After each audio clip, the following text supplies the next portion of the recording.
Today's video is the first in probably an ongoing series of what I'm going to call PDA helps. These are products or apps or online resources that I think are very helpful for PDA individuals, also for PDA caregivers and their families. This first one is an app I started using about a month ago called Habitica. What caught my attention about Habitica was a referral from another PDA person in one of those Facebook groups I mentioned earlier. He said Habitica was working for him just because of how it formatted tasks and demands.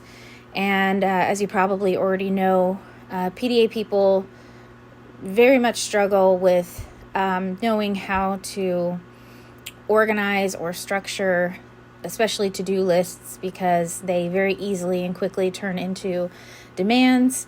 If you add something like ADHD, like myself, you have this nonstop struggle of needing to have some kind of list in order to keep track of things, but then also needing that list to be flexible and somehow accommodating.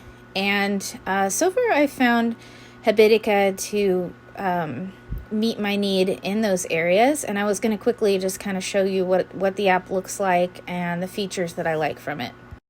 The idea behind Habitica is kind of like a modern day Tamagotchi, but also it's like a video game. You have a little character, an avatar that you create. You can earn clothes and weapons and pets, and you can then actually network up with other people who are playing the game, and you can go on missions with them. I have actually not taken it that far. That's been too much of a demand for me, ironically, but just even taking care of my little avatar has been motivation enough for me to keep using this app, as well as the other flexible features and the flexible way that it or I should say the multitude of options that it gives me for how I phrase my different demands or my tasks or my to-dos. And I'll kind of go through that a little bit and how it works for me.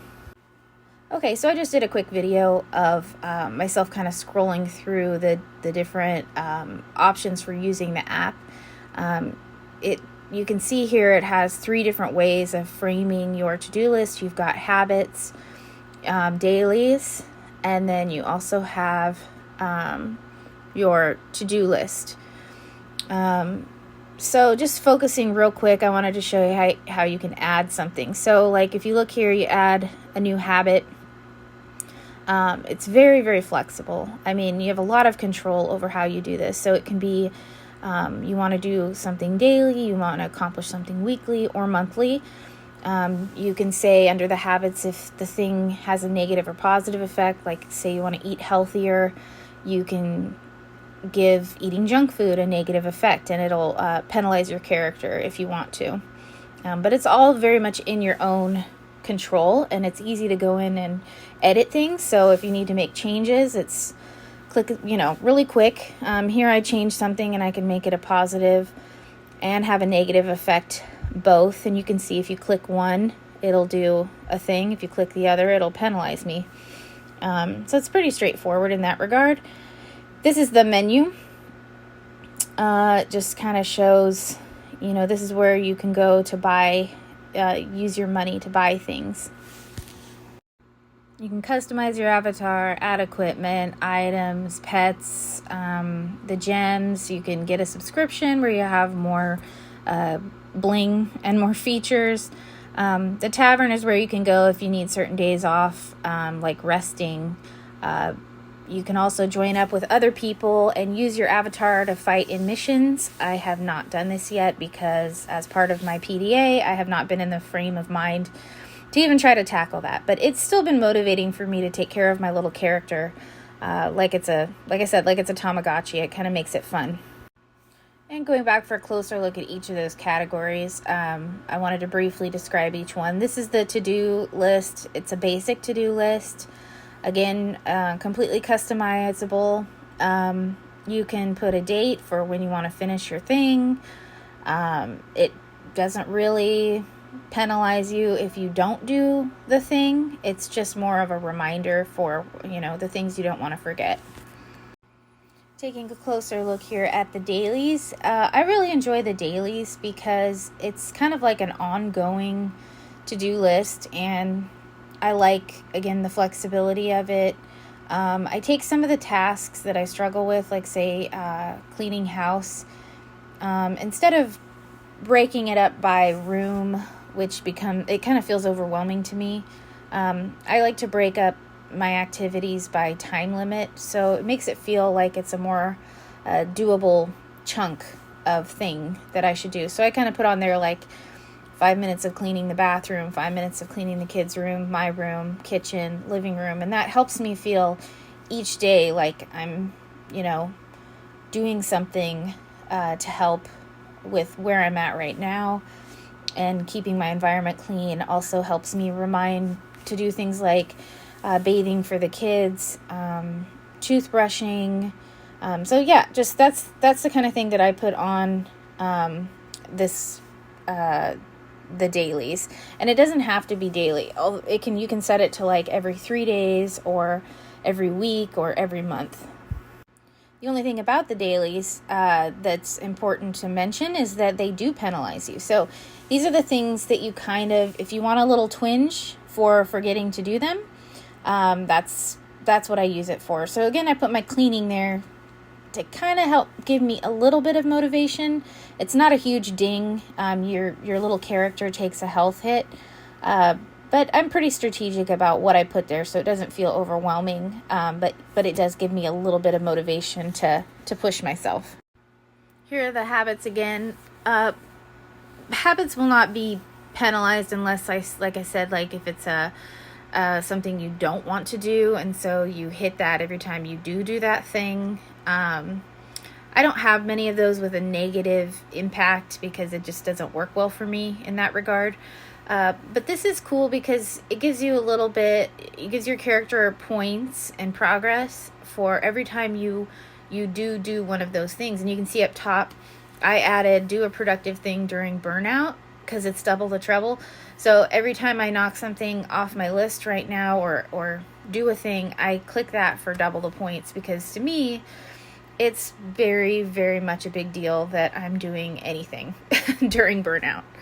Okay, the next product is the U-shaped toothbrush, and this, for clarity, is not the toothbrush that I am talking about. There's some controversy when you talk about the U-shaped toothbrushes for kids, because this particular toothbrush is called a sonic brush, and it's not one that you move in your mouth. It's just supposed to do everything by just like chomping down on it. And there's no evidence that it actually works. In fact, there's evidence that it works extremely poorly. So this is not the toothbrush that I'm talking about. These are the toothbrushes I mean. These are silicone toothbrushes. They're for younger ages, I believe 8 or under, so they're not for adults.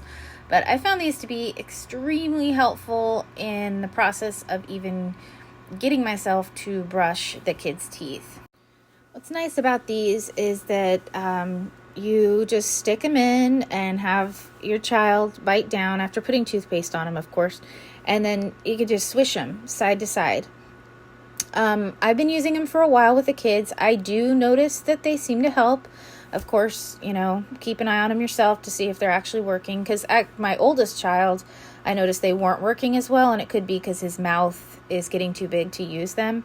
But even so, I found it helpful to still use these because the demand of toothbrushing and brushing the kids' teeth especially is very, very hard for me during burnout. So even just starting with these toothbrushes to make me feel like I'm doing the task and that takes the pressure off of it, I oftentimes then follow through with a regular toothbrush if I feel like it's needed.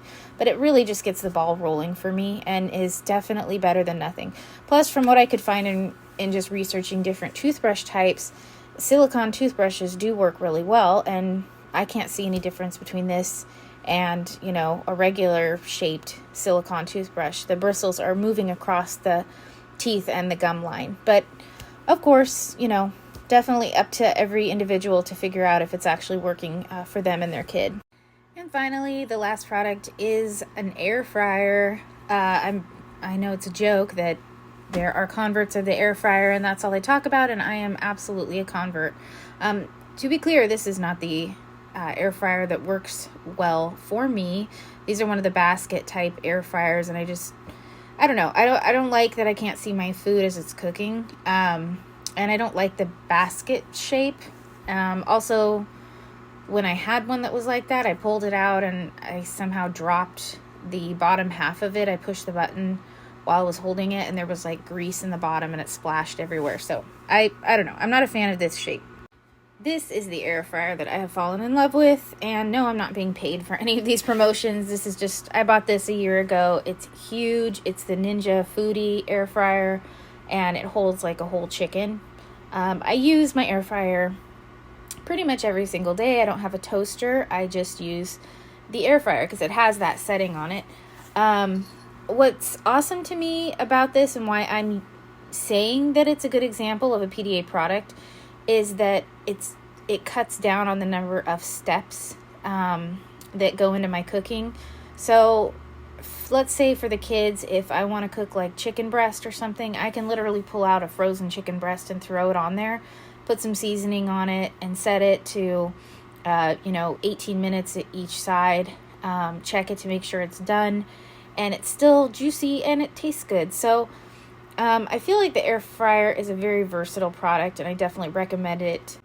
Well, that's it for this episode. I hope these recommendations have been helpful. If you have any questions, just leave them in the comments and I'll get back to you. Also, please hit that subscription button. It's been encouraging to see the page slowly grow here. Also, if you have any questions or ideas for different topics to cover, feel free to leave that in the comments.